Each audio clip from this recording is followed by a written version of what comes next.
México.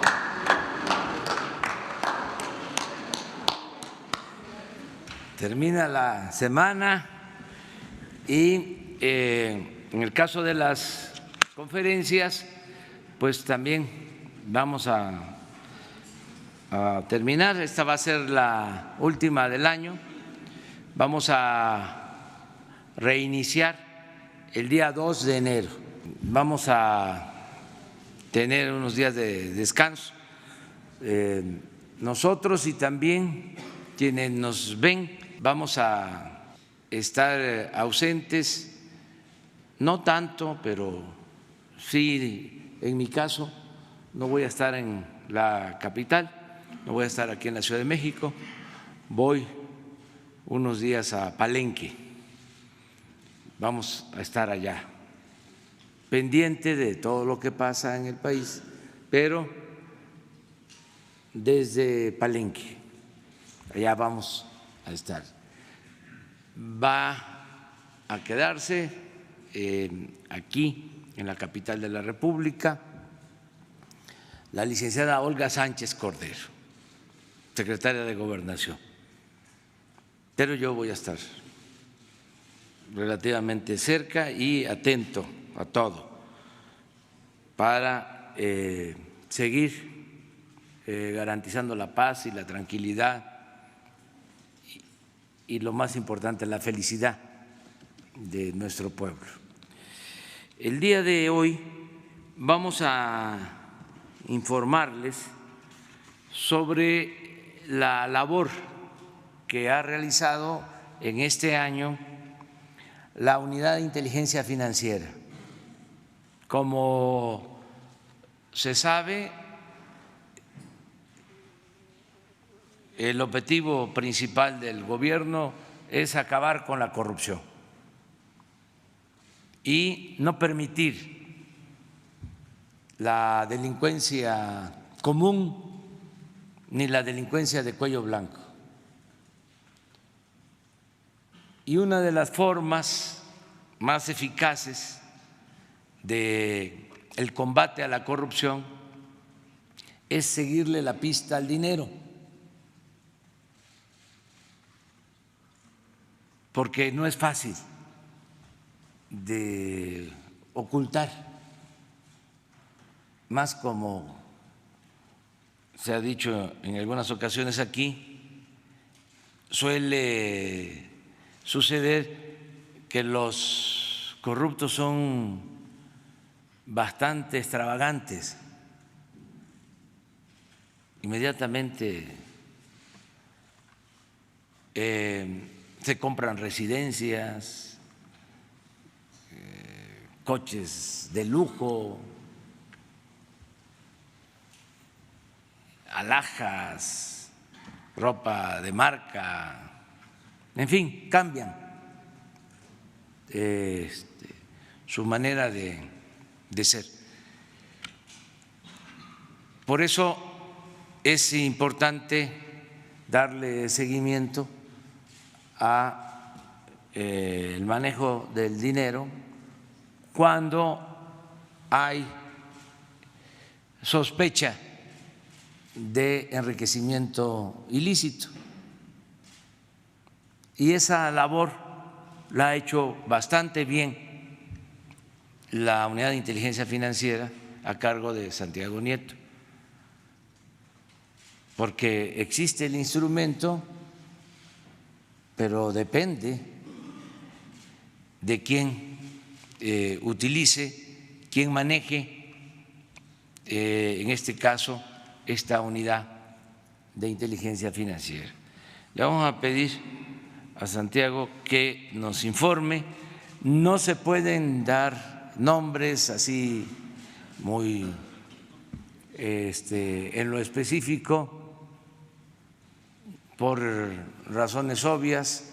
Se va a tratar de darles la mayor información posible, cuidando el llamado debido proceso, que no se afecten las investigaciones. Hay casos en donde ya están juzgados, ¿no? Los implicados ya es otra cosa, pero sí hay casos que están en proceso. Otros no hay problema de dar a conocer lo que está pasando. Entonces, vamos a darle a Santiago la palabra para que él informe. Con su venia, presidente. Muy buenos días a todas y todos. Cumpliendo la instrucción del presidente Andrés Manuel López Obrador, se presenta el informe anual de labores de la Unidad de Inteligencia Financiera. Adelante, por favor. Hemos establecido este informe a partir de un diagnóstico de cómo se recibió la unidad. En diciembre de 2018 recibimos una unidad que apenas durante ese año bloqueó a 57 personas y solo presentó 80 denuncias ante la Fiscalía General de la República.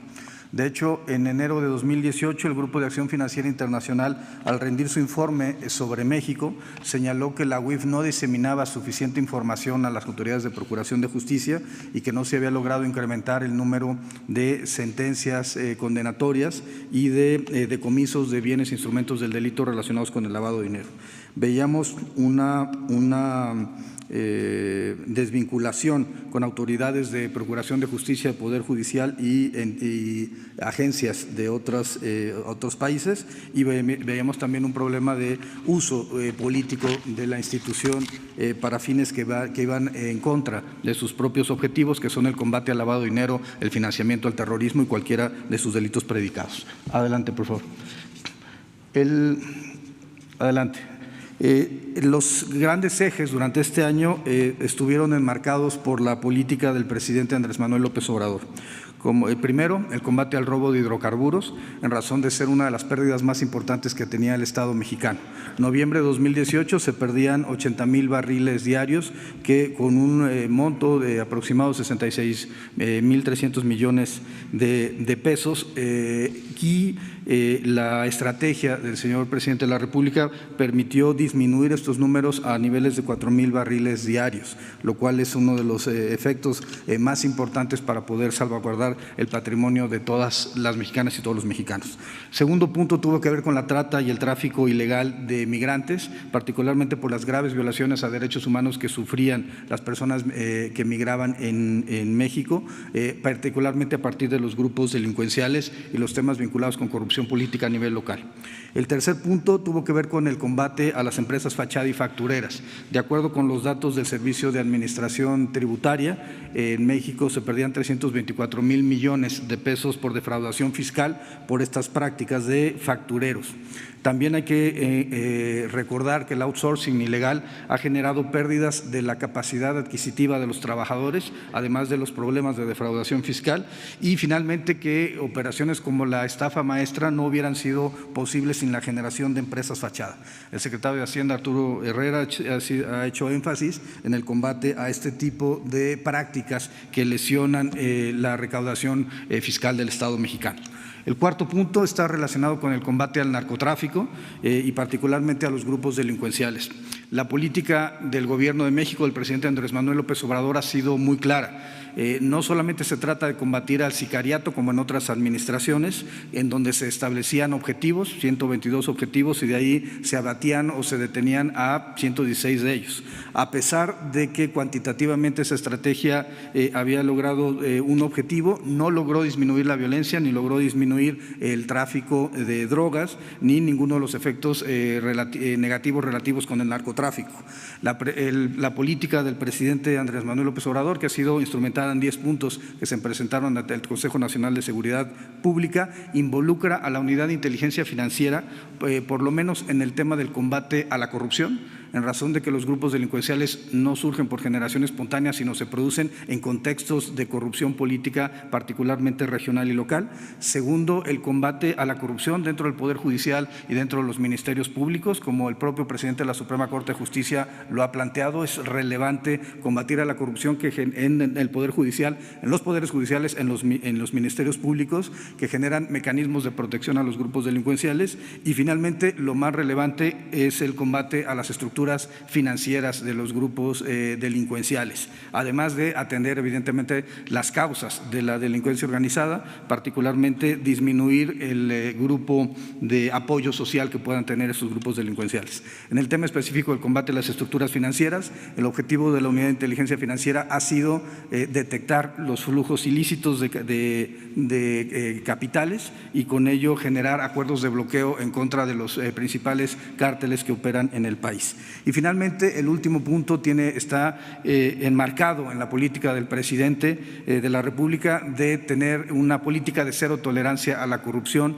y cero tolerancia a la impunidad. El combate a la corrupción política que ha generado una gran cantidad de males para la sociedad mexicana. Adelante, por favor. Adelante. En datos estadísticos, el techo histórico de las denuncias de la Unidad de Inteligencia Financiera ante la Fiscalía General de la República era en 113. En lo que va de 2019 hemos ya presentado 160 denuncias relacionadas con los 5 ejes temáticos antes mencionados. Adelante, por favor. Además, en algo que no se hacía con anterioridad, se han dado vistas tanto a autoridades ministeriales como a autoridades administrativas, particularmente a la Secretaría de la Función Pública, a la Secretaría de la Defensa Nacional, al Consejo de la Judicatura Federal y además de fiscalías en el ámbito local, respecto a 360 personas, incluyendo 63 servidores públicos por causales de responsabilidad administrativa o de responsabilidad penal independientes al tema del lavado de dinero. Aquí encontramos casos desde enriquecimiento ilícito, peculado electoral, temas vinculados con ejercicios indebidos del servicio público, entre otros, defraudación fiscal, entre otros. Adelante, por favor. Los sujetos bloqueados, 1.371 sujetos en lo que va del año, contra 57 del año 2018. Adelante, por favor. Cuentas bloqueadas, un total de 12.074 cuentas bloqueadas de forma directa o indirecta, es decir, con personas a las que se les ha relacionado con alguna actividad presuntamente ilícita o personas que tengan relaciones financieras de manera directa con estos sujetos investigados, contra 800 durante el año 2018. Adelante. Esto ha generado que durante el año de enero a diciembre de 2019 tengamos 5.023 millones de pesos bloqueados y 52 millones de dólares bloqueados de recursos que antes eran utilizados por los grupos delincuenciales, tanto de cuello blanco, de corrupción política como de delincuencia organizada. Adelante. Por otro lado, se ha generado un esfuerzo importante de trabajo coordinado con el Grupo Egmont, que es la unión de las unidades de inteligencia financiera a nivel global, generando 87 peticiones enviadas y 157 solicitudes de información recibidas para la generación de casos en el ámbito supranacional, incluyendo, por supuesto, los temas de corrupción política, en donde se ha solicitado información a varios países como Andorra, España, Estados Unidos, Panamá, entre otros espacios, Suiza, Brasil, entre otros espacios donde hemos encontrado transacciones financieras de carácter internacional vinculados con temas de corrupción política o de grupos delincuenciales en México. Adelante, por favor. Durante el año 2019 también aumentó el número de juicios de amparo, 930 expedientes con corte al 15 de diciembre de 2019. Esto se debe particularmente a una jurisprudencia que fue impulsada por el exministro de la Suprema Corte, Eduardo Medina Mora, para efecto de evitar que hubiera el congelamiento de cuentas por parte de la Unidad de Inteligencia Financiera. Esta jurisprudencia va en contra de los parámetros internacionales, va en contra de las convenciones, de los tratados internacionales que ha celebrado el Estado mexicano, particularmente Palermo, Viena y la Convención de Mérida en contra de la corrupción, en razón de que lo que buscan las notas interpretativas y las recomendaciones del Grupo de Acción Financiera Internacional emanados de estos tratados internacionales es precisamente mejorar la calidad de los mecanismos de medidas precautorias para poder detener que el flujo de recursos ilícitos no sigan apoyando a los grupos delincuenciales, tanto de cuello blanco y corrupción política como temas vinculados con los grupos delictivos. Por otro lado, adelante por favor, por otro lado tenemos el mayor número de reportes de petición que ha hecho la Fiscalía General de la República en la historia, contra 313 casos de 2018. En 2019 hemos dado 631 reportes de notas de inteligencia a la Fiscalía General de la República para la generación de carpetas de investigación que puedan ser llevadas ante los órganos jurisdiccionales. Adelante.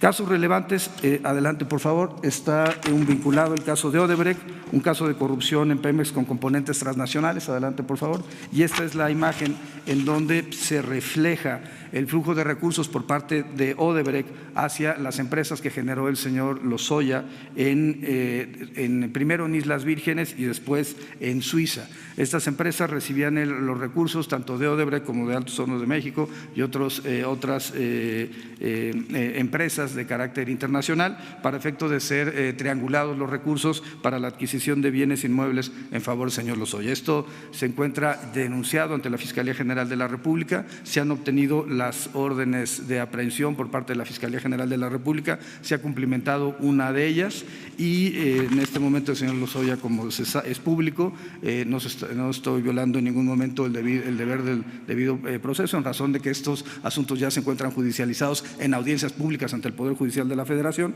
se encuentra en este momento prófugo de la justicia. Adelante, por favor.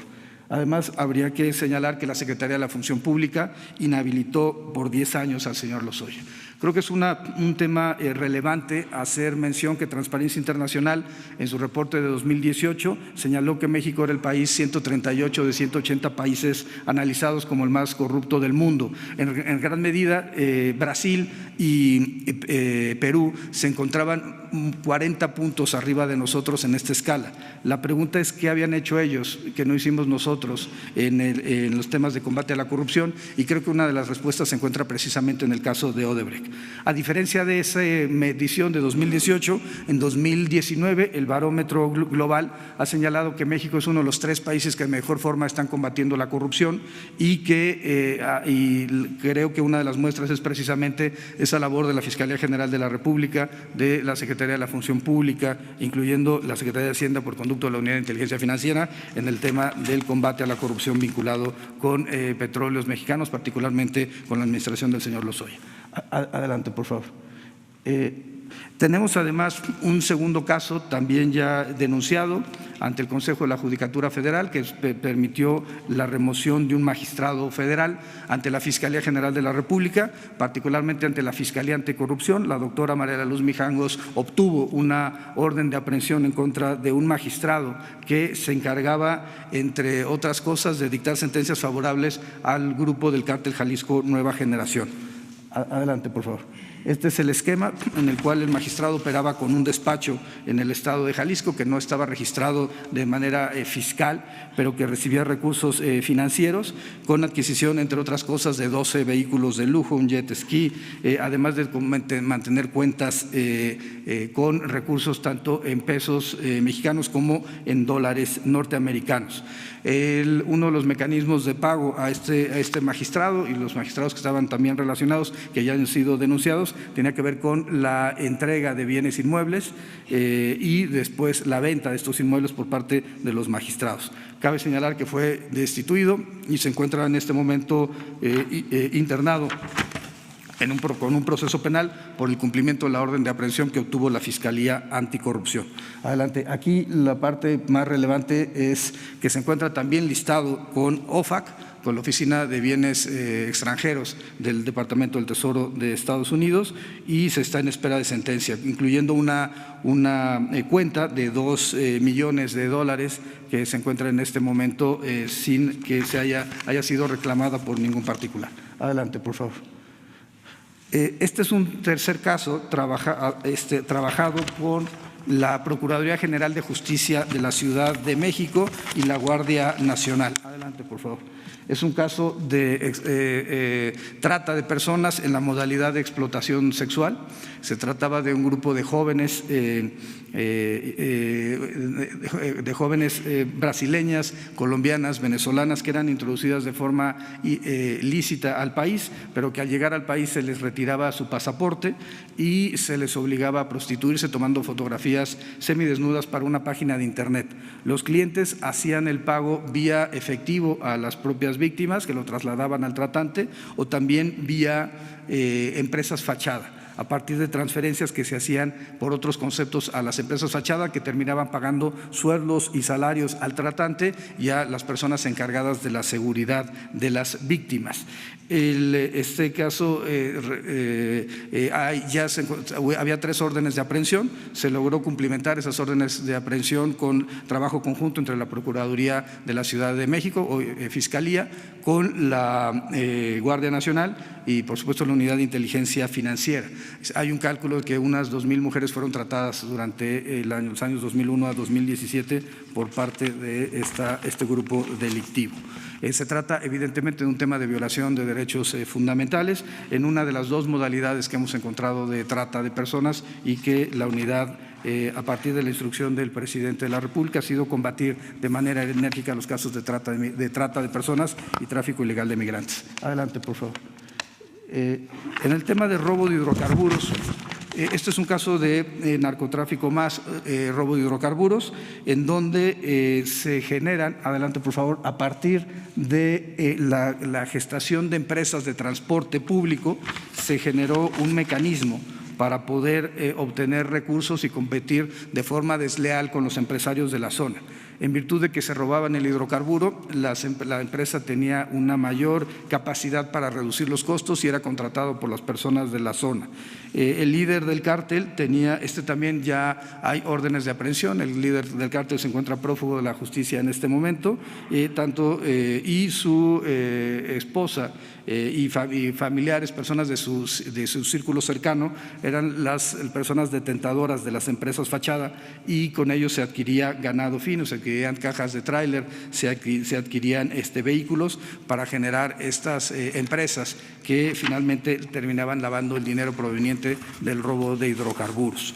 Este grupo se ha ido diversificando hacia secuestro y extorsión y pensamos que uno de los temas centrales del próximo año tendrá que ver precisamente con el combate a los depósitos que se pueden realizar por dispersores de dinero hacia este tipo de grupos delictivos, en donde lo importante será seguir la ruta del dinero, en este caso de delincuencia organizada. Adelante, por favor.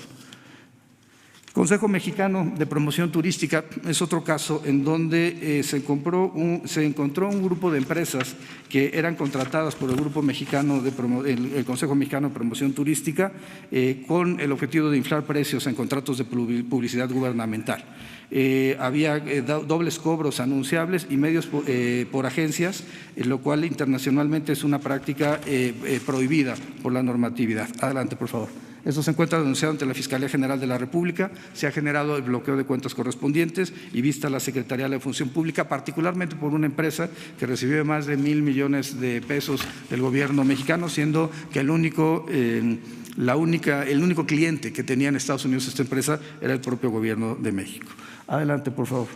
El caso del señor García Luna, se pudo identificar que la generación de una empresa en el año 2011 en Panamá y previamente a ello la adquisición de un software de espionaje por parte de la Secretaría de Seguridad Pública. Esta Secretaría durante el año 2008 hizo la adquisición del software a una empresa que finalmente siguió utilizando el software más allá de las propias instalaciones de la Secretaría de la Seguridad Pública, es decir, se trasladó un bien adquirido un software adquirido por recursos públicos para una empresa de naturaleza privada. Durante los años 2013, 2017, 2018 hay pagos por 2.623 millones de pesos y 77 millones de dólares a una empresa que envía recursos, entre otros espacios, a Israel, Letonia, Panamá, China, Estados Unidos, Barbados, Curazao, entre otros espacios.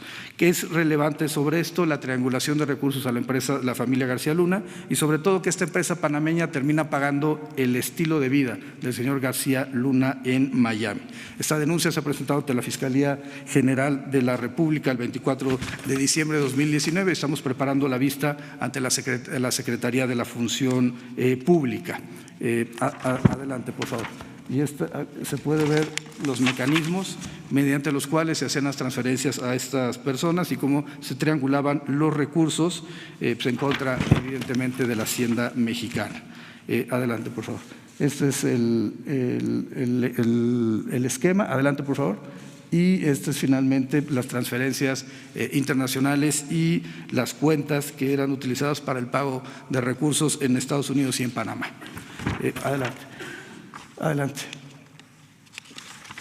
Uno de los temas centrales de atención tiene que ver con el combate al fentanilo. El gobierno del presidente ha sido muy claro respecto a que uno de los aspectos centrales tiene que ser el combate a las adicciones, pero es importante conocer cuáles son las nuevas drogas que finalmente, siendo más potentes que la heroína o la cocaína, están generando pérdidas de vidas humanas en varios espacios del mundo. Particularmente en el caso del fentanilo hemos estado trabajando en virtud para tener casos que han sido ya denunciados ante la Fiscalía General de la República. Adelante, por favor. En donde vemos transferencias internacionales hacia Hong Kong, China, Taiwán y cheques interbancarios emitidos por empresas vinculadas con la importación de cloruro de amonio proveniente de China, con destino al aeropuerto y al puerto de Manzanillo. Adelante, por favor. Este es un caso trabajado de manera conjunta. Adelante, por favor, con la Secretaría de Marina y que se encuentra en este momento en proceso penal. Adelante. También se han denunciado casos de corrupción de empresas vinculadas con el sector carretero, concesionarios importantes de infraestructura para la conectividad nacional y mexiquense, en virtud de que además estaban relacionados con empresas que ya habían sido sancionadas por distintos delitos, incluyendo delitos de naturaleza electoral. Adelante. El tema de corrupción carretera es uno de los temas centrales en razón de que entre los grupos más afectados por la corrupción de naturaleza política es particularmente el sector carretero, que ha hecho énfasis en la necesidad de evitar los casos de corrupción, la generación de empresas fachada, y esto ha sido también llevado ya ante la Fiscalía General de la República. Adelante, por favor. Hemos también trabajado los temas vinculados con el lavado de dinero a nivel internacional, transferencias de miles de millones de pesos a China, Hong Kong, Taiwán, Corea del Sur, Japón, Francia y Canadá particularmente. Adelante. En donde empresas están recibiendo recursos en efectivo en sus cuentas. Hemos detectado cuentas en el estado de Guanajuato con 500 millones de pesos mensuales, para lo cual resulta no acorde con los perfiles transaccionales de los clientes o usuarios del sistema financiero, lo cual nos ha llevado evidentemente a la necesidad de presentar las denuncias correspondientes y generar una coordinación para poder detectar a estos grupos que se encuentran vinculados con el lavado de dinero en el país. Adelante, por favor. Adelante. Existen hoy en el Senado de la República una serie de iniciativas de reforma legislativa. Por un lado, tendientes presentadas por el partido Morena ante el Senado de la República, por un lado tendientes a cumplir con los objetivos del Grupo de Acción Financiera Internacional y en virtud de los compromisos asumidos por el Estado mexicano en la Convención de Palermo, la Convención de Viena y la Convención de Mérida. Entre otros, generar mecanismos para identificar a las personas políticamente expuestas y sobre todo a los beneficiarios finales. La parte central tiene que ver con eso. El acto de corrupción es generado, sí, en ocasiones por jefes de departamentos, subdirectores o algunas personas que terminan firmando los documentos, pero hay un agente atrás, un agente que se convierte en el beneficiario final, que generalmente fueron los secretarios de Estado, fueron subsecretarios, gente vinculada con el ejercicio del poder, que termina recibiendo hay casos de gobernadores que tenemos ya denunciados, de varios exgobernadores de varias entidades federativas, que son los que reciben los beneficios de los actos de corrupción. El objetivo central con estas reformas es poder identificar a esos beneficiarios finales de los actos de corrupción y cumplir evidentemente con el estándar internacional. Adelante, por favor. Además, se plantea la posibilidad de que haya autonomía técnica y de gestión de la Unidad de Inteligencia Financiera, de acuerdo con el parámetro internacional, unos nuevos delitos penales en materia financiera, relacionados particularmente con los testaferros, aquellas personas que están recibiendo recursos por parte de o que operan recursos a nombre de terceros o por instrucción de terceros, y por supuesto facultades proactivas de la Unidad de Inteligencia Financiera para poder generar mecanismos más idóneos de combate al lavado de dinero, a la corrupción política o a cualquiera de sus delitos predicados. Adelante, por favor. El presidente Andrés Manuel López Obrador ha sido muy claro: una política de cero tolerancia a la corrupción y cero tolerancia a la impunidad. Él ha impulsado una transformación de la vida pública de México a partir de una expresión que tiene que ver con limpiar la casa. Generar una política de combate a la corrupción tiene que ser, lo ha dicho, como barrer las escaleras, de arriba hacia abajo. El objetivo es finalmente contar con una casa limpia, y la política de la Unidad de Inteligencia Financiera, enmarcada en la política del presidente López Obrador, es seguir este parámetro para poner la casa limpia y a partir de ahí poder generar casos que lleven a las personas ante los tribunales. Creemos que la prevención es un modelo muy importante para poder combatir el lavado de dinero, el financiamiento del terrorismo, la corrupción política o cualquiera de los delitos predicados. Sin embargo, la parte más importante es poder combatir la impunidad, y la impunidad se combate en la medida en que los asuntos sean llevados primero a sede ministerial y después a sede de los poderes judiciales para que los jueces determinen, como es en una democracia, respecto a la responsabilidad penal o administrativa de las personas. Pero la parte más importante es que los casos lleguen ante los tribunales para que las personas que antes se creían impunes sepan que el Estado de Derecho en esta cuarta transformación nos lo tomamos muy en serio. Muchas gracias. Pues es amplia la información de hoy. Si les parece, agotamos el tema y luego nos vamos a lo general sobre el tema. Entonces, tú compareces. Con sus órdenes presentes.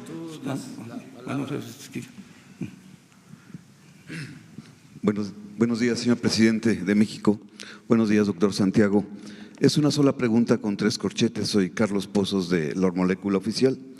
Mi pregunta es esta: con este informe de actividades y con estos resultados, ¿considera usted, doctor, que ha sido capaz la UIF de revertir la percepción social de la falta de resultados en el combate a la delincuencia en México?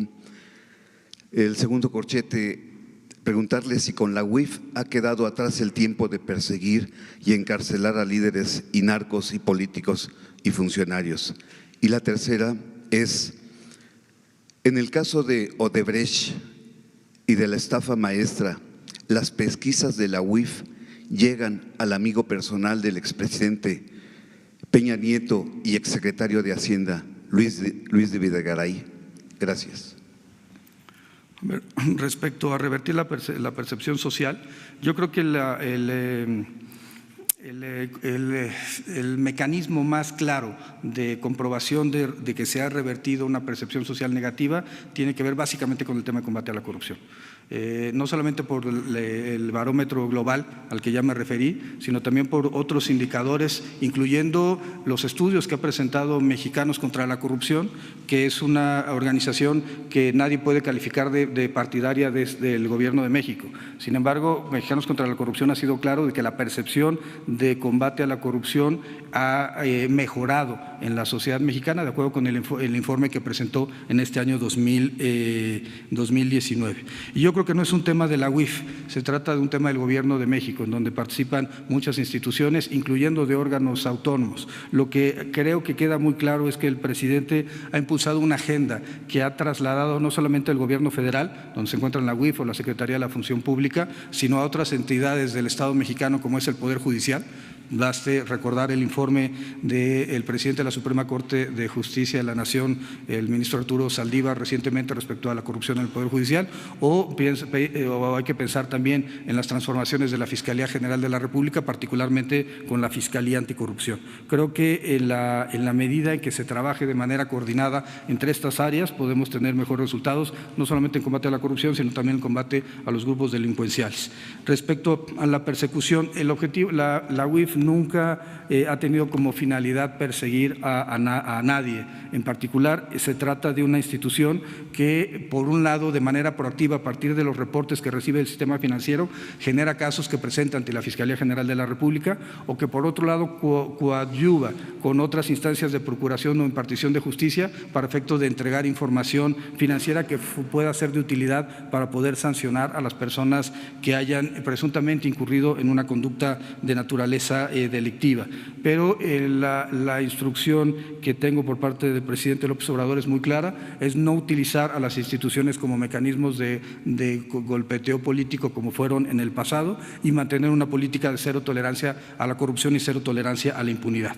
Respecto al caso de Odebrecht, hasta este momento se denunció a 6 personas, se encuentran 5 de ellas con órdenes de aprehensión vigentes, y seguimos perfeccionando la investigación para efecto de determinar si hubiera una responsabilidad de cualquier otra persona, incluyendo el caso particular del exsecretario de Hacienda. Sin embargo, en este momento la única información que lleva a poder sostener una imputación frente al Ministerio Público está relacionada con el señor Lozoya. Disculpe, de las 868 personas bloqueadas, ¿cuántos son delincuentes, cuántos son funcionarios exfuncionarios públicos? Si tendrá el dato. Sí, a ver, es un tema importante. En realidad nosotros consideramos que todas las personas, sean exfuncionarios públicos o sean miembros de grupos delictivos, si están presuntamente involucradas con un caso de lavado de dinero, tendrán esa característica de ser presuntas personas que incurrieron en una conducta ilícita. Básicamente, en términos de montos, ahí sí podría hablar de que en este momento tenemos 980 millones de pesos bloqueados a los grupos delincuenciales vinculados con narcotráfico. Llegamos a tener unos 800 millones bloqueados en robo de hidrocarburos, aunque en este momento la cifra son 468 millones en razón de los juicios de amparo que fueron promovidos y que permitieron, en este criterio del señor Medina Mora, la liberación de esos recursos, y estamos hablando de unos 1.400 millones de pesos congelados en temas relacionados con corrupción política. Adelante. Muchas gracias. Sandra Aguilera, de Grupo Larsa Comunicaciones. Yo nada más quería preguntarle acerca de la liberación de los bienes de la maestra Alvester Gordillo, que fueron congelados desde el 2013. Gracias. Sí, fue una decisión de la Fiscalía General de la República. La UIF no tuvo nada que ver en ese proceso de descongelamiento de cuentas. Gracias. Adelante. Gracias. Buenos días, señor presidente, señor director. Carlos Montesinos de la Hoguera. Usted, Santiago Nieto, hace unos meses nos comentó que había varios gobernadores siendo investigados precisamente por actividades de esta índole que mencionó. Si nos pudiera, entendiendo lo que mencionó de no utilizar las instituciones para golpeteo político y con respeto al debido proceso, ¿nos podría confirmar qué número de gobernadores en funciones están siendo investigados y de exgobernadores también están en esta situación? Por favor. Nosotros hasta este momento hemos denunciado exgobernadores, tenemos 4 casos denunciados ante la Fiscalía General de la República. Gobernadores en funciones no podría dar el dato, se trata de temas todavía en proceso de investigación y no sabemos si hay una responsabilidad o no. Por tanto, sería irresponsable hacer una imputación a cualquier persona si no hay elementos. Se han presentado una serie de denuncias, sí, Sin embargo, hay que evitar, insisto, que las instituciones se conviertan en un mecanismo de golpeteo político, porque recuerdo un caso particular, hubo una denuncia en contra de Francisco Domínguez, el gobernador de Querétaro, que resultó absolutamente falsa, relacionada con la Sofipo Libertad. Sí, por favor. Buenos días, presidente, doctor Santiago Nieto. Hans Salazar de ZMG, Grupo Político y Zócalo Virtual. De acuerdo, bueno, los números que nos ha mostrado usted y el trabajo que ha venido dando a través del año son impresionantes. Usted mismo ha planteado datos que no se daban a conocer o que no se trabajaban como ahora lo hacen. Yo le preguntaría, en la Cámara de Diputados, por ejemplo, en este mes que ya termina y este año, se ha aprobado ya darle más, como se dice coloquialmente, dientes a la institución que usted encabeza, la UIF. ¿Usted considera que son suficientes estas facultades adicionales que se le han dado, como en el tema del bloqueo de cuentas bancarias, que bueno, usted ya ha dado números muy concretos, y extinción de dominio? ¿Usted cree que con estos datos, con estas facultades podamos tener todavía mucho más alcances de la UIF y de resultados satisfactorios como los que ha presentado? Y ahorita le haría una segunda pregunta. Sí.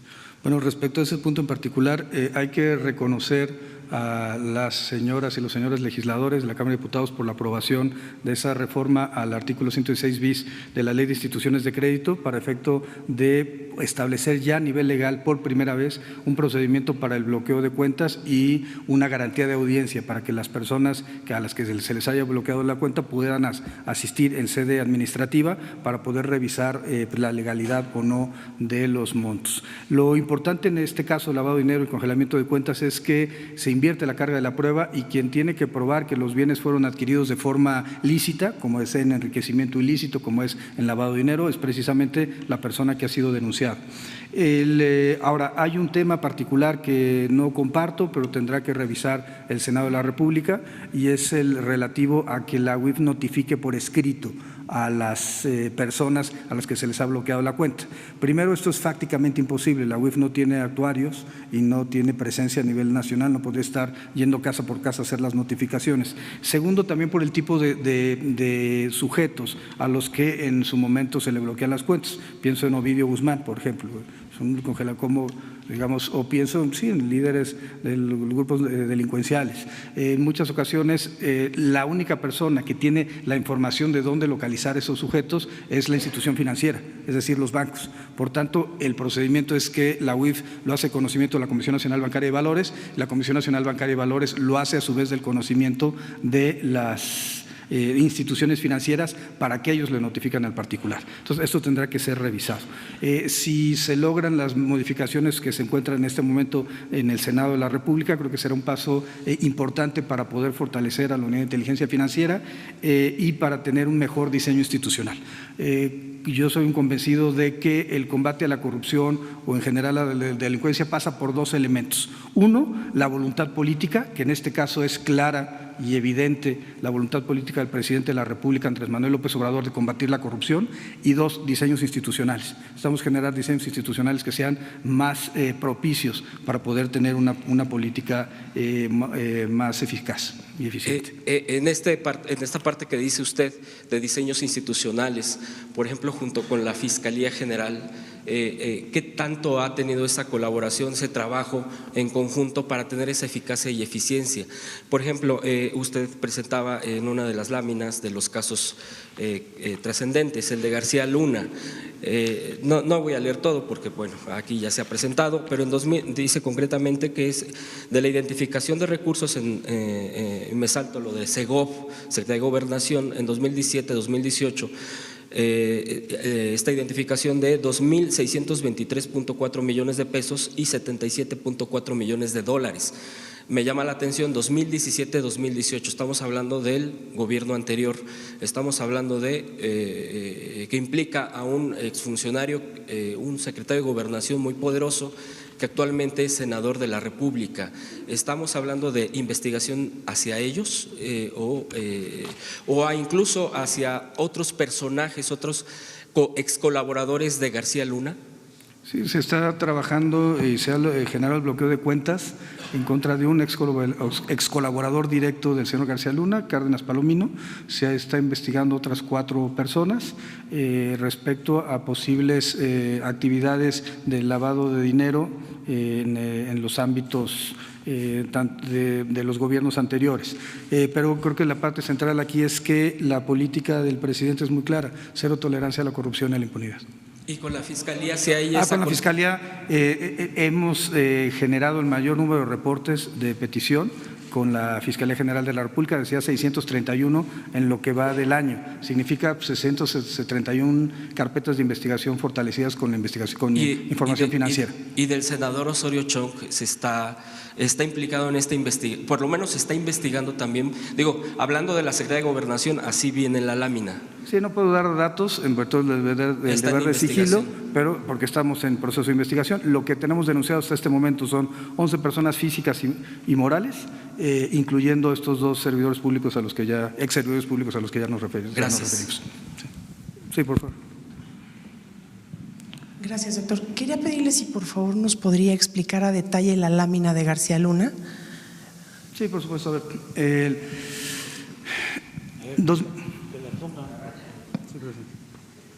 pero no la grandota, ¿no? Sí. A ver, la primera operación se detecta en el año 2008 y es la venta de Weinberg de un software a la Secretaría de Seguridad Pública. Software que después sigue siendo utilizado no por la Secretaría de Seguridad Pública, sino por una empresa particular, GLAC. Segundo caso es la generación en 2011 de una empresa en Panamá, y esta empresa en Panamá empieza a tener operaciones a partir de 2011 en la República Mexicana. Hay transferencias por 125 millones de pesos en esos años hacia Panamá. Esta empresa, Numbac, después, durante el siguiente sexenio, recibe recursos por parte de varias dependencias del Estado mexicano, incluyendo la Secretaría de Gobernación, y después hay una triangulación de recursos directamente hacia la empresa del señor García Luna, que es GLAC. Creo que es importante destacar aquí que no solamente se trata de las triangulaciones de recursos a su empresa, sino que tenemos un elemento también importante, y es que hemos detectado que esta empresa panameña es la que le pagaba el modo de vida en Miami al señor García Luna. Es decir, la pregunta es ¿por qué una empresa panameña tendría que estar pagando recursos para bienes privados del señor García Luna en Miami? Además de la Secretaría de Gobernación, ¿cuáles son las otras dependencias federales? Bueno, está marcado ahí, hay una transferencia de TESOFE y hay también incluso del gobierno de la Ciudad de México, en la administración anterior. Doctor, ¿esto implica que ya no, esta indagatoria está vinculada al sexenio de Calderón o únicamente al sexenio de Peña Nieto? Están los 2 sexenios, pero no tenemos ningún dato que corrobore que el expresidente Calderón haya estado relacionado o que el expresidente Peña Nieto hayan estado relacionados. Son solamente datos vinculados con 2 secretarías, Seguridad Pública y Gobernación, además del Gobierno de la Ciudad de México, y ese es el proceso de investigación que tenemos hasta este momento. Lo importante es, 1, ya está denunciado, cumpliendo la instrucción del presidente, y 2, estamos informando también de acuerdo con la instrucción del presidente a la sociedad mexicana por conducto de ustedes de este caso importante que desde hace 2 meses, poco más de 2 meses, estaríamos trabajando de forma conjunta con agencias norteamericanas. Por último, en este caso nada más, el presidente había comentado que él no perseguiría a García Luna, pero vemos que la denuncia fue interpuesta el 24 de diciembre. Sí, el presidente no necesita perseguir a nadie. Y cuenta con una enorme legitimidad democrática proveniente de su propia actividad política y de los votos depositados por la ciudadanía mexicana en las urnas. A diferencia de otros sexenios que requerían legitimarse a partir de un ejercicio de combate a determinadas personas, líderes sindicales, por ejemplo, pienso en el sexenio de Peña Nieto, en el sexenio de Salinas de Gortari, en el sexenio del presidente López Obrador no. Sin embargo, la posición que ha tenido el presidente ha sido de mantener una política de cero tolerancia a la corrupción y a la impunidad y que se presenten las denuncias ante la instancia competente. La Fiscalía General de la República es un órgano autónomo y es el órgano que tendrá que determinar si nuestra imputación resulta lo suficientemente sólida para llevarla ante los tribunales. Pero lo que nosotros queremos, atendiendo a la postura del presidente de la República, es muy claro: necesitamos mantener una política de cero tolerancia a la corrupción y a la impunidad. Sí, por favor. A ver, nada más aclarar algo. La denuncia de García Luna se presenta a partir de que se da a conocer el juicio que se inicia en Estados Unidos. A partir de ahí se aplica la unidad de inteligencia financiera, se encuentran estos datos y se presentan pruebas a la Fiscalía. Esta institución, la Fiscalía, que es autónoma, que es independiente, hace lo propio y abre una carpeta de investigación. Si nosotros no hubiésemos actuado, pues estaríamos sirviendo de cómplices o encubridores. Y Santiago tiene la instrucción, como todos los servidores públicos encargados del combate a la corrupción, de presentar todos aquellos elementos que puedan resultar, que puedan significar delictuosos, no quedarnos con nada, entregar todo a la autoridad competente. Esto no es persecución, es no ser tapadera de nadie, porque tenemos que limpiar de corrupción el gobierno y la Fiscalía va a hacer su trabajo. Santiago está cumpliendo con su responsabilidad muy bien, con mucha eficacia, y es, como aquí se mencionó, inédito que estos asuntos se ocultaban. ¿Cuánto tiempo pasó el caso de Odebrecht sin que se actuara? Y así muchos otros. En otros países, presidentes, funcionarios de alto nivel en la cárcel, y en México nada, absolutamente. Imperaba, reinaba la corrupción y la impunidad. Pero eso es también muy distinto, esta política, a utilizar al gobierno, al Estado, para perseguir adversarios, opositores. Es distinto completamente. Lo que queremos es que todos ayudemos a limpiar al país de corrupción, que sin duda fue por mucho tiempo el principal problema de México, la corrupción. Nada ha dañado más que la deshonestidad de los gobernantes. Por la revolución, por la corrupción, se tronchó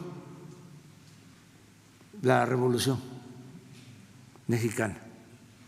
Eso fue lo que más acabó con los ideales de la Revolución Mexicana, por la corrupción.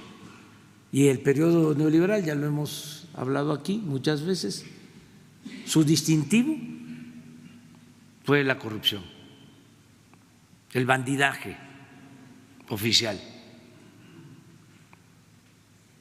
Entonces, tenemos que erradicar por completo la corrupción y lo estamos logrando.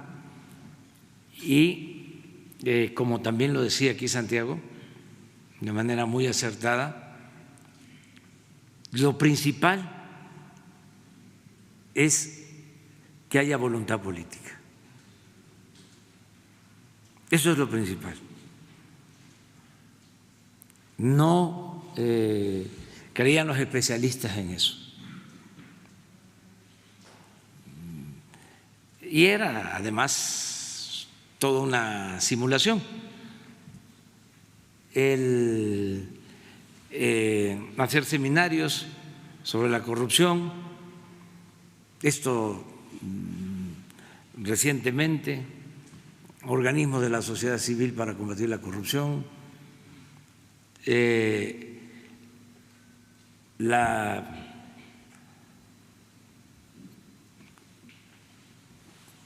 Subprocuraduría o Fiscalía Anticorrupción, al tiempo que no era delito grave la corrupción. Es que es de veras increíble que en 25 años no se haya considerado delito grave la corrupción. ¿Y ustedes creen que fue de casualidad? Pues no, ajustaron el marco legal para no tener ningún problema. Yo recuerdo que las primeras reformas que se propusieron para el sector energético se establecía que los altos funcionarios públicos iban a contar con recursos para pagar fianzas en caso de que cometieran delitos, en caso de que cayeran en actos de corrupción.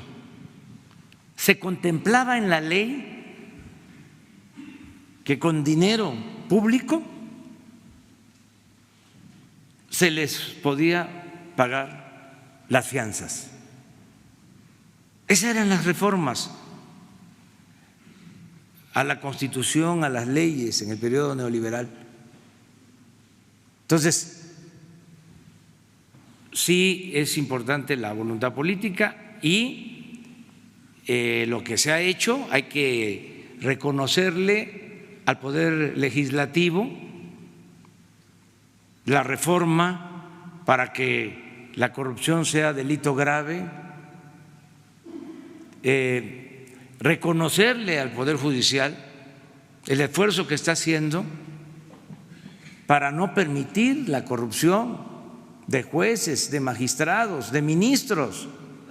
¿Cuándo se había visto que un ministro fuese separado por acusaciones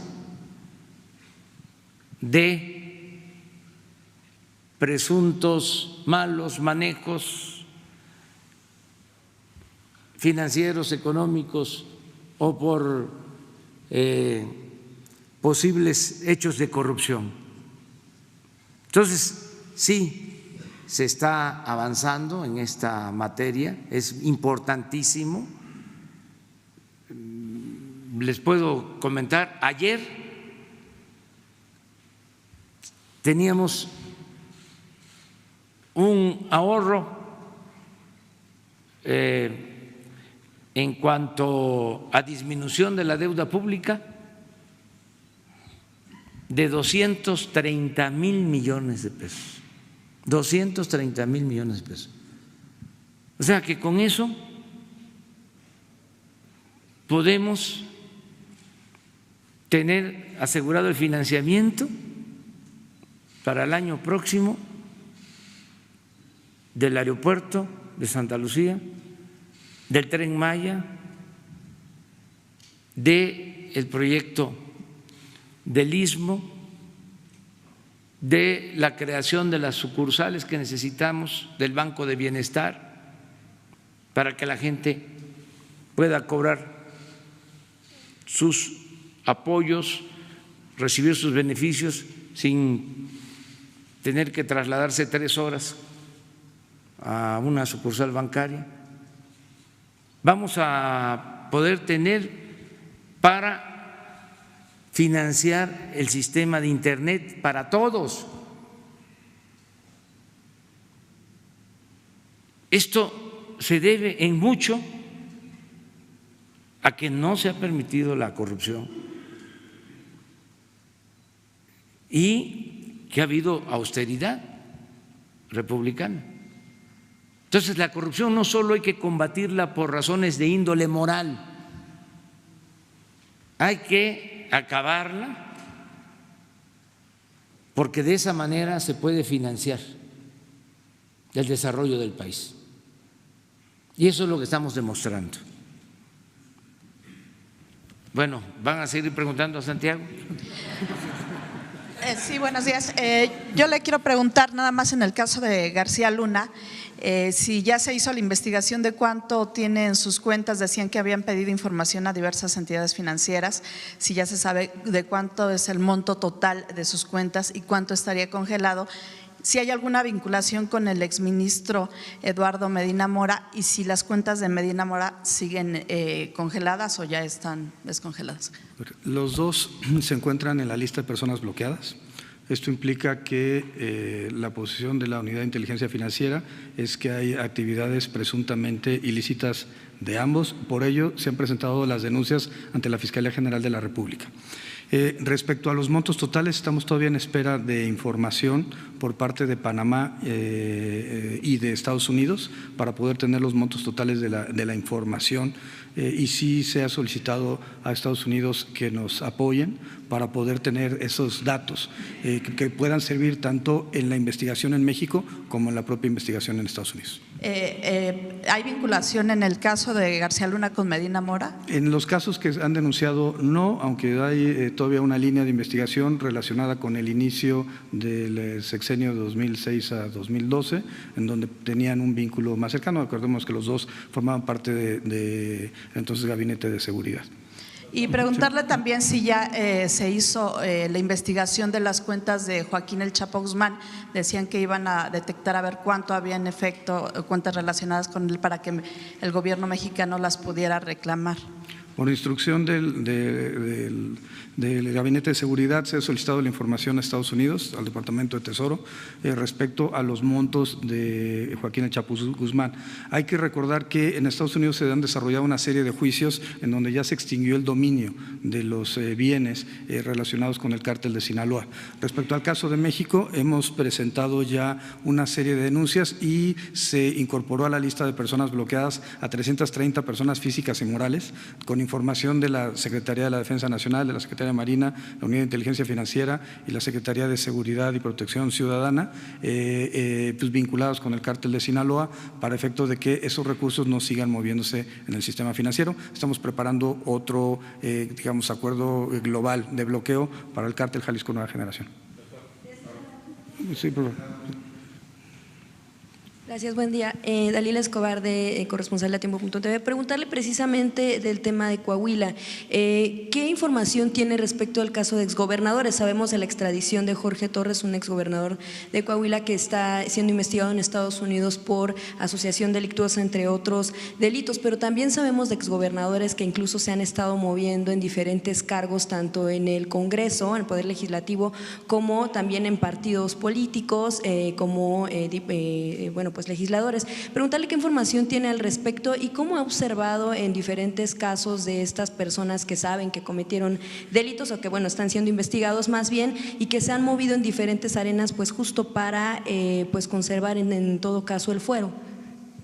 Bueno, creo que la posición del presidente ha sido muy clara respecto al fuero. La inmunidad constitucional tuvo, creo que, un sentido histórico que realmente hoy en día tendríamos que preguntarnos si realmente es necesario, precisamente por estos excesos que han sido utilizados para proteger a personas de la actuación de la justicia. Respecto al particular caso de Coahuila, trabajamos muy bien con el actual gobernador en temas vinculados con el ataque a grupos delincuenciales, estructuras financieras de grupos delincuenciales que se mueven en varios municipios del estado de Coahuila. Respecto a los anteriores gobernadores, pues no puedo dar datos por el deber de sigilo. Pero sí están investigando en ese sentido a exgobernadores, a lo mejor no nada más de Coahuila, sino en general también. Sí, en general a varios exgobernadores en razón de propias solicitudes de información que nos ha pedido la Fiscalía General de la República o de temas relacionados con Secretaría de Función Pública, con fiscalías locales, incluyendo pues nuestra propia base de datos a través del modelo proactivo que hace un momento mencioné, ¿no? Sí, por favor. Hola, mucho gusto. Paulina Manzano, del Observatorio de Información y Medios. Yo quisiera comentarle que nosotros estamos buscando, de acuerdo ahora a lo que usted acaba de comentar de los medios de comunicación contratados por los consejos de promoción, que es muy importante que empecemos a tomar cartas en el asunto sobre la democratización de los recursos públicos que le llegan a los medios de comunicación, cómo buscar que las acciones ACRA y que los indicadores y las competencias por resultados también sean parte de toda esta situación de cómo redistribuir todos esos recursos hacia los medios de información para cumplir con el derecho a la información, en especial puesto que hay medios de comunicación, por ejemplo aquí los de la Ciudad de México, que este año acumularon 11,000 publicaciones o reproducciones de violencia, o como por ejemplo un medio de Quintana Roo, por ejemplo, que este año acumuló 32,000 reproducciones de violencia. Entonces, ¿cómo hacer para que estos medios de comunicación, que algunas veces hasta una misma foto la reproducen 3 veces, pues sean verdaderamente calificados de modo a que todos los otros medios de comunicación que verdaderamente sí cumplen con el derecho a la información, pues puedan llegar para beneficiarse por la promoción, por los recursos públicos de publicidad oficial y que sea medible? Yo creo que eso lo tendría que responder Jesús Ramírez más que yo. Lo único que podría decir sobre eso es que la política del presidente es muy clara, absoluto respeto a la libertad de expresión y el derecho a la información pública, y creo que también es muy clara en que el sexenio anterior se erogaron 60,000 millones de pesos por motivo de comunicación social de Presidencia de la República, y que hoy la política es absolutamente la opuesta. Estamos de acuerdo, sin embargo, a pesar de que se fue ese dinero por ahí, tendríamos que averiguar ese dinero con cuántos millones de mexicanos, de 130 millones que somos, alcanzaron o lograron ese derecho a la información, y cómo hacer para que estas conferencias le lleguen a los 130 millones de mexicanos, incluyendo también a todos los medios de comunicación, ¿no? que ayuden a lograr esa cifra, ¿no? Sería muy importante. Sí, por favor. Buenos días, doctor. Buenos días, presidente. A un año de entrar en acciones de la Unidad de Inteligencia Financiera, soy Marco Antonio Olvera del diario Bajo Palabra. ¿Cuál es el total o el conteo del corte de caja de dinero que se ha acumulado? Y si me puede dar la cantidad exacta. ¿Y cuáles han sido los rubros a los que han sido dirigidos? Porque usted en días recientes dijo que el dinero confiscado no iba a parar a los bancos, porque prueba de ello que había parado en los bancos y nunca se había sabido cuál ha sido el paradero del mismo. Es la primera pregunta, por favor. Los montos totales hasta este momento, esto va se mueve en razón de que se incremente el número de acuerdos de personas bloqueadas o que promueven juicios de amparo en donde se liberan recursos. Pero en este momento son 5,023 millones de pesos, 624,820.47. Y dólares son 52 millones de dólares, 204,346.93. Digamos, esos son los montos que hasta este momento se tienen congelados. En este momento, de acuerdo con nuestro marco normativo, el dinero permanece en los bancos. Sin embargo, la iniciativa que está en la Cámara de Senadores en este momento discutiéndose parte de la premisa de que el dinero no reclamado pueda irse al instituto para devolver al pueblo lo robado. Y a partir de ahí, este instituto pues determinaría a dónde se irían los recursos. Y una segunda pregunta, si me lo permite. Yo no tengo nada en contra de ningún reportero, mucho menos de los medios. Sin embargo, quisiera saber específicamente con Carlos Loret de Mola, que en el 2015 creó una empresa fantasma en las Islas Vírgenes Británicas para comprar un departamento en Miami. Yo quisiera saber si hay una investigación con respecto a ello, porque se dice mucho en las redes, pero usted como autoridad seguramente ha de tener datos más precisos. Sí, no tenía ningún dato hasta este momento que usted lo acaba de comentar. Sí, Nancy.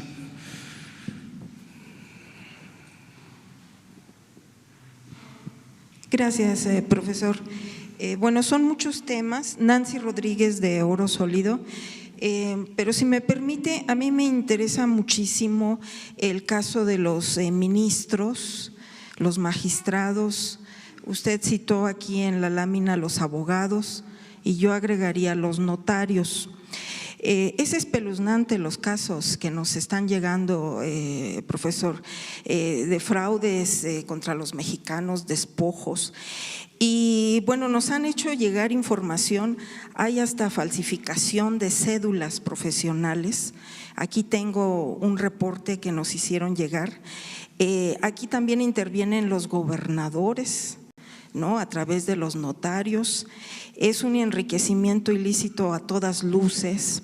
Entonces, sí me gustaría saber su opinión acerca de esto. ¿Y cuál es la coordinación con la judicatura? Si es suficiente la actual estructura que se tiene o se piensa reforzar.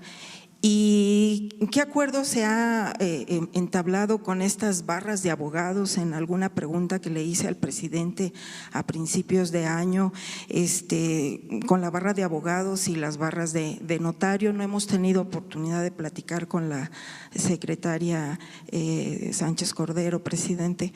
Entonces, sí tengo aquí el informe, son peritos que incluso se publican en el diario oficial y son falsas sus cédulas. ¿Qué información nos tiene al respecto, profesor? Gracias. Bueno, hemos presentado hasta este momento 7 denuncias ante la Fiscalía General de la República por temas relacionados con magistrados y jueces federales, vinculados presuntamente con actos de corrupción política o enriquecimiento ilícito. Adicionalmente, se han presentado ya denuncias en contra de 4 juzgadores en el estado de Jalisco y otros 4 en el estado de Coahuila, relacionados con una actividad de adjudicación de bienes inmuebles provenientes del Infonavit. Nos pareció particularmente extraño la metodología y el hecho de que en algunos casos inclusive jueces locales en Coahuila estuvieran rematando bienes inmuebles de otras entidades federativas. Esto ya se encuentra denunciado en proceso de investigación, trabajando también coordinado con lo que se decía hace un momento con el gobierno del estado de Coahuila y el gobierno del estado de Jalisco. Respecto conceptualmente es muy importante el hecho de entender que los grupos delincuenciales surgen en contextos territoriales y por tanto el combate a la corrupción política es un mecanismo para poder combatir a los grupos delincuenciales, pero también el combate a la corrupción dentro de los poderes judiciales y los ministerios públicos. Nuestra postura ha sido de coordinación con el Consejo de la Judicatura Federal. Debo decir que en la anterior presidencia de la Suprema Corte de Justicia le llevé casos al presidente de la Suprema Corte que me parecían preocupantes y no se hizo nada, y que con el actual presidente Arturo Saldívar han caminado todos los casos de corrupción política que se han denunciado y tenemos un intercambio de información constante con el Consejo de la Judicatura Federal para efecto de que se integren los casos de responsabilidad disciplinaria de jueces, magistrados o funcionarios judiciales que hayan incurrido en un acto ilícito, porque finalmente el hecho de que haya corrupción en el Poder Judicial debilita una de las tres estructuras fundamentales de cualquier Estado moderno. Y respecto a las barras de abogados, creemos que es importante el proceso de depuración y de control respecto a grupos de abogados que se encargan de generar estructuras, por ejemplo, fiscales o estructuras financieras en empresas fachada para poder desviar recursos, y también creemos que en muchos de los casos encontramos casos de testaferrato vinculados con abogados. Por supuesto, todos los casos, cumpliendo la instrucción del presidente, han llegado ante las autoridades competentes para que sean ellas y ellos los que sancionen en el caso de que se acrediten las imputaciones que estamos formulando. Bueno, ¿por qué no hacemos esto? Miren, lo dejamos así y le pedimos a Santiago que venga, lo invitamos periódicamente. ¿De acuerdo? Bueno, cada 3 meses. Ya ustedes quieren, ¿quién es quién? ¿Un quién es quién? En el lavado de dinero. Bueno, cada mes, Santiago. Sí, y ya vamos a dejar esta conferencia, vamos a terminarla. Deseándoles lo mejor para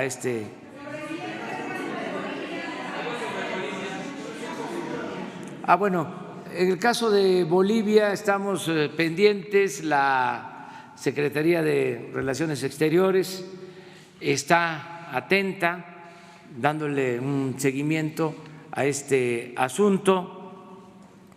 Nosotros vamos a seguir demandando que se respete la soberanía de nuestro país,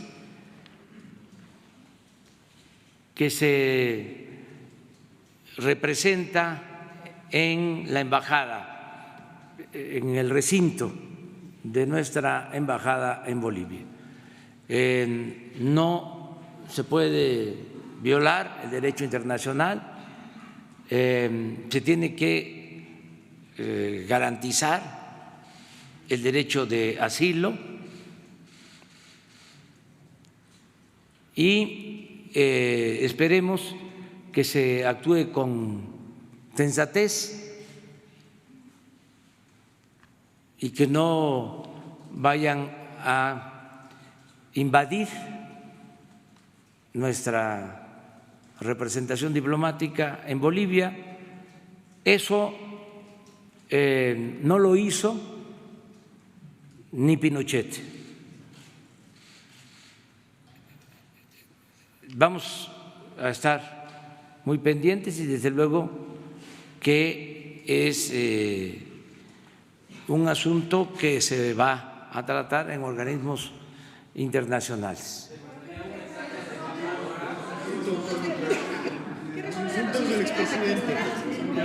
Vamos a esperar a que la Secretaría de Relaciones Exteriores haga su trabajo diplomático, a ellos les corresponde. ¿Sobre los insultos de Quiroga, de puto Quiroga? No, eso.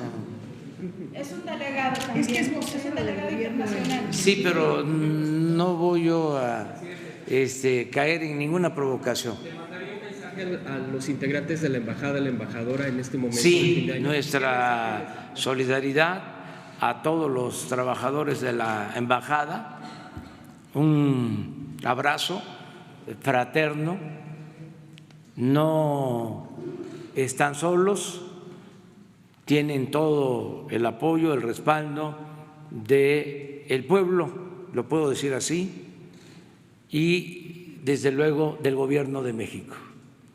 Entonces, vamos a esperar para que este asunto se resuelva. Es un asunto diplomático, no vamos nosotros a engancharnos en dimes y diretes, no está en nuestro nivel. Estamos nosotros recurriendo a la legalidad internacional, a el derecho internacional y sobre todo en defensa del derecho de asilo. Vamos a hacer honor a lo que ha significado siempre nuestra política exterior, que ha sido un ejemplo mundial en garantizar el derecho de asilo. Entonces, no hay otra situación más que esa, y desear que salgan bien las cosas. Presidente, un tema de migrantes, por favor. Uno. Mire, yo hace un mes le dije que se había retirado el presupuesto para repatriar a nuestros compatriotas aquí a México cuando morían y no tenían capital. Bueno, pues parece que el secretario de Relaciones Exteriores y el de Hacienda no acataron su orden cuando dijeron que se resarciera ese dinero. Le pongo un ejemplo: el día 24 de diciembre murió en el hospital Hunterton Medical Center en Farmington, New Jersey, Paulino Ramírez Lugos. Es originario de Oaxaca, su padre es su padre se llama Pablo Ramírez, es el padre. Está haciendo un boteo porque ayer fue al consulado de Nueva York y el personal le dijo que no había ese recurso y le dijo que hicieran un boteo en el resto de los compañeros de New Jersey y Nueva York.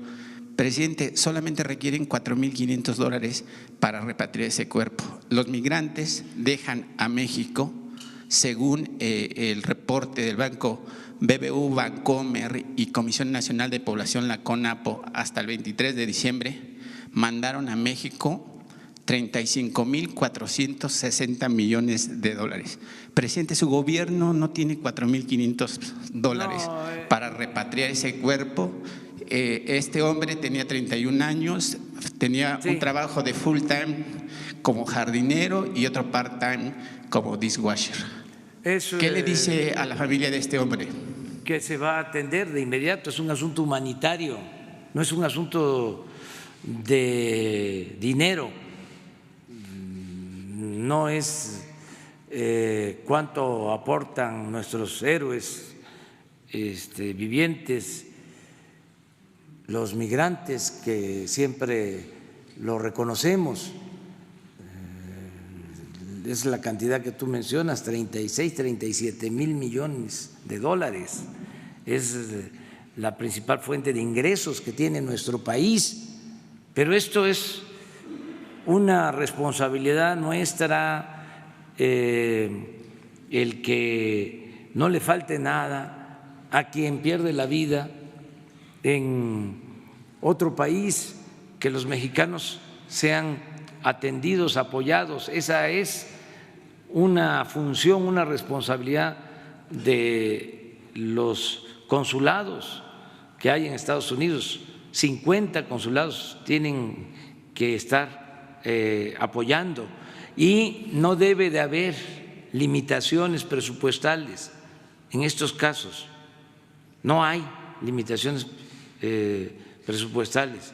Ahora mismo vamos a ver con el secretario de Relaciones Exteriores para que esto se resuelva, y como nos están escuchando tanto los paisanos como los servidores públicos de los consulados, pues que ya quede esto como una instrucción, como un memorándum, en donde todos los gastos funerarios de migrantes corren a cargo del Gobierno de la República.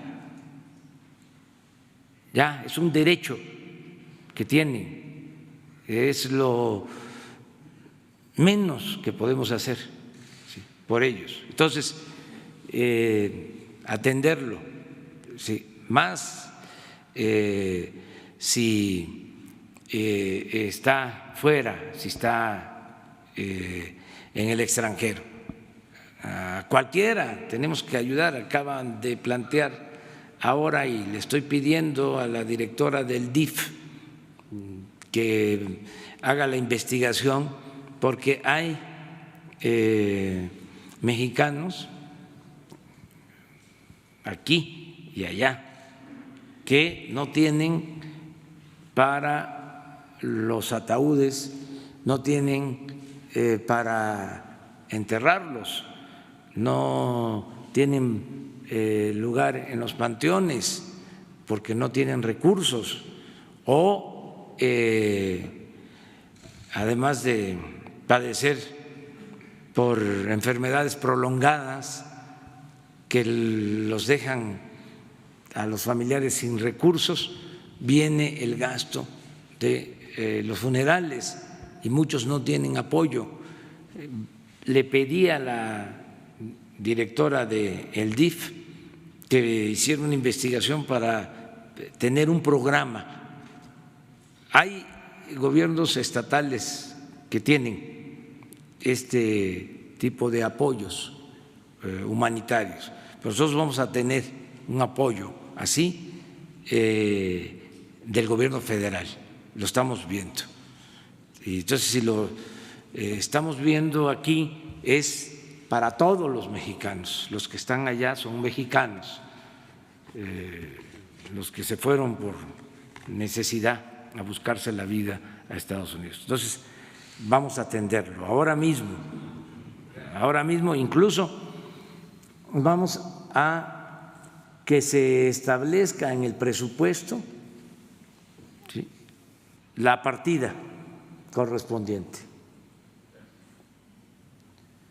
Y ahora sí terminamos. Les deseo lo mejor. Bueno, lo primero, de propósitos para el año nuevo, es que a todos nos vaya muy bien, a todos los mexicanos, que podamos hablar de una tregua, si se admite, si se acepta, que hagamos pues el intento. En lo político, una tregua entre liberales y conservadores, cuando menos hasta el año próximo. En lo personal, lo mismo.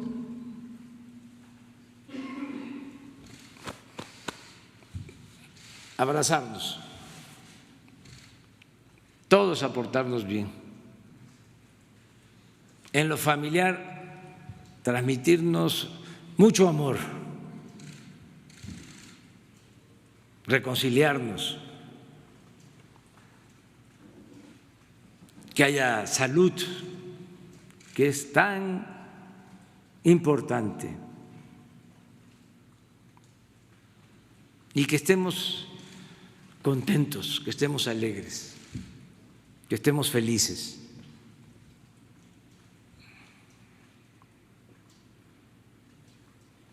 Y nos va a ir bien el año próximo. Les puedo decir que no hay nada que temer en cuanto a la economía,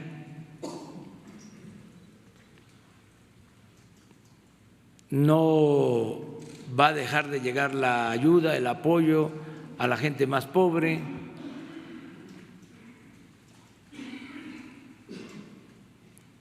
Estamos atendiendo el problema de la inseguridad y de la violencia, que es lo más preocupante. Pero yo espero que el año próximo haya más bienestar, más progreso, más paz, más tranquilidad. Y el fin último de la política, el que podamos ser felices. Eso es lo principal. Son mis deseos para el año próximo. De todas maneras, voy a dar a conocer, a transmitir un mensaje el 31 por la tarde-noche para agradecer por este año que termina y el deseo de que nos vaya bien en el 2020. A ustedes que la pasen, pero más que bien, que